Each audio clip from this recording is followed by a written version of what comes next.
Salut à toi et bienvenue aujourd'hui pour une nouvelle vidéo. On va parler ensemble des rappels en musculation. C'est un sujet qui revient régulièrement dans les différents articles, sur les différents sites de musculation. Et on va voir ensemble aujourd'hui qu'est-ce qu'un rappel, les avantages et inconvénients. Et enfin, qui doit faire des rappels en musculation pour mieux progresser ou pas.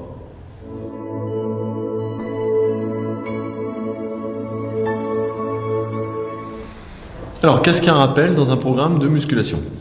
En règle générale, on entraîne chaque muscle une fois par semaine.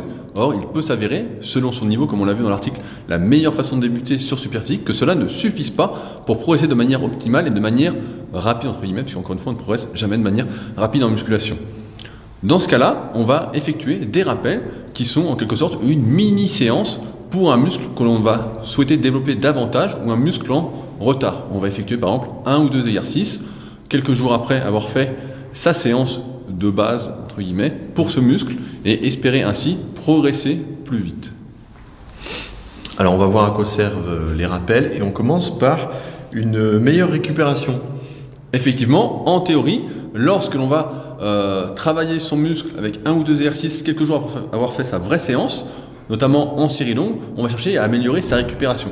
Ça peut être également apparenté à un travail d'apprentissage moteur, un concept qu'a développé Michael Gundil dans le milieu de la musculation, à savoir l'apprentissage de la contraction musculaire d'un muscle qui a du mal à se développer, un peu comme le ferait l'électrostimulation, article encore une fois à voir sur Superphysique. Ainsi, en faisant ce rappel, on cherche à améliorer sa récupération, à améliorer sa connexion cerveau-muscle, entre guillemets, sur le muscle en retard, et donc à bénéficier de ces avantages pour progresser plus rapidement. Malheureusement, en pratique, voilà ce qui va se passer pour la plupart, pour avoir fait tester à des milliers de personnes encore une fois, via mes coachings. C'est que lorsque on n'est pas habitué à faire des séries très longues, comme il est souvent conseillé de faire lors des rappels, eh bien rien que d'en faire un petit peu, si par exemple faire des séries de 50 aux élévations latérales pour essayer de récupérer plus rapidement des épaules ou d'améliorer sa progression, eh bien ça va donner d'horribles courbatures. Donc ça ne va pas faire récupérer, au contraire, ça va plutôt te fatiguer pour les séances suivantes, pour la vraie séance où tu dois chercher à progresser.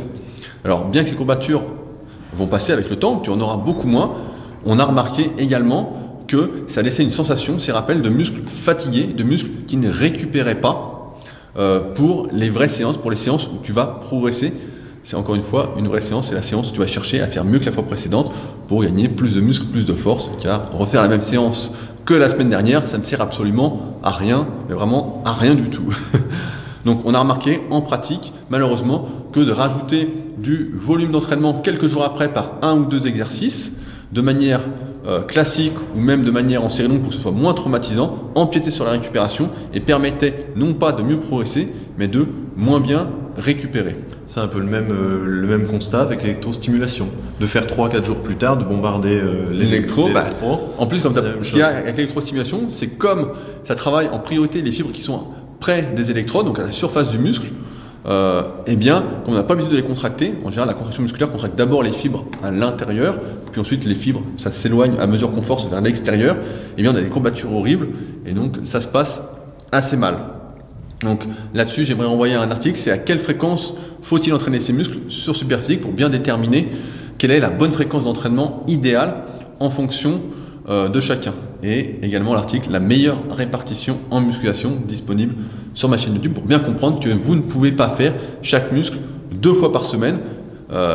Pour chaque muscle, vous ne pouvez pas faire de rappel pour chaque muscle, sinon là vous allez crever et vraiment ne plus progresser du tout.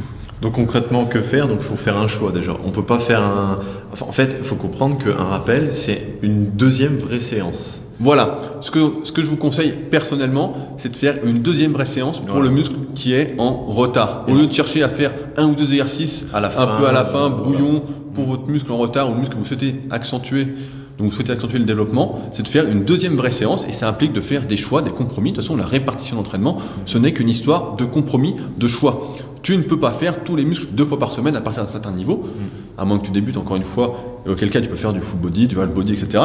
Mais si tu as vraiment un bon niveau, pas loin du niveau gold de Superphysique, eh bien tu ne vas pas pouvoir faire les pecs 2 fois par semaine, et puis les épaules 2 fois par semaine, et puis les triceps 2 fois par semaine. Il y a un moment, ça va empiéter et tu vas exploser, tu vas plus avoir de jus pour faire tes séances, et tu vas faire des séances de merde, et donc c'est pas le but. Le but c'est encore une fois de progresser. Donc ce que je te conseille, c'est si tu as un muscle en retard, de faire une vraie deuxième séance. Si tu as un bon niveau, je te conseille de ne pas faire les mêmes exercices sur les 2 séances.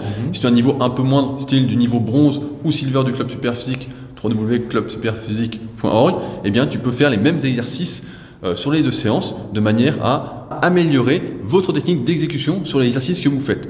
Comme tu le sais, encore une fois, plus tu vas répéter un exercice, mieux tu vas l'exécuter si tu te concentres encore une fois sur la meilleure façon de faire, et mieux tu vas pouvoir progresser, automatiser ces exercices et donc gagner du temps pour ta progression future. Bien évidemment, on peut mettre un doublon sur un groupe musculaire que si on a déjà un minimum de séances. Sur 3 séances par semaine, ça va être compliqué. Voilà, c'est compliqué. Si on s'entraîne que 3 fois par semaine, ce qui est à mon avis le minimum pour espérer vraiment progresser en musculation, ne tente pas de mettre de rappel. Il faut vraiment s'entraîner au moins 4 fois par semaine, voire 5 fois, pour travailler un muscle 2 fois par semaine, et ce qui ne s'appelle donc plus un rappel, mais une vraie deuxième séance. Et on peut faire ça sur un groupe, 2 groupes à la limite musculaire. 2 groupes si on s'entraîne 5 fois. Sur 4 jours, ça fait limite. Hein. Et encore, ça dépend des groupes. Faire 2 fois dos, 2 fois pec, ça doit être peut-être costaud. Ou 2 fois jambes. 2 fois mollet, ça peut passer. Hein. Je veux confirmer. Même 3 fois, ça passe très bien. Quoi, c'est pas vrai? Ça épuise pas beaucoup. Mais ça, c'est que des séances de rappel en fait. D'accord. J'espère qu'on t'a éclairé sur les rappels en musculation, la meilleure façon de faire pour encore une fois te faire gagner du temps et non pas gaspiller ton énergie et tes efforts en vain.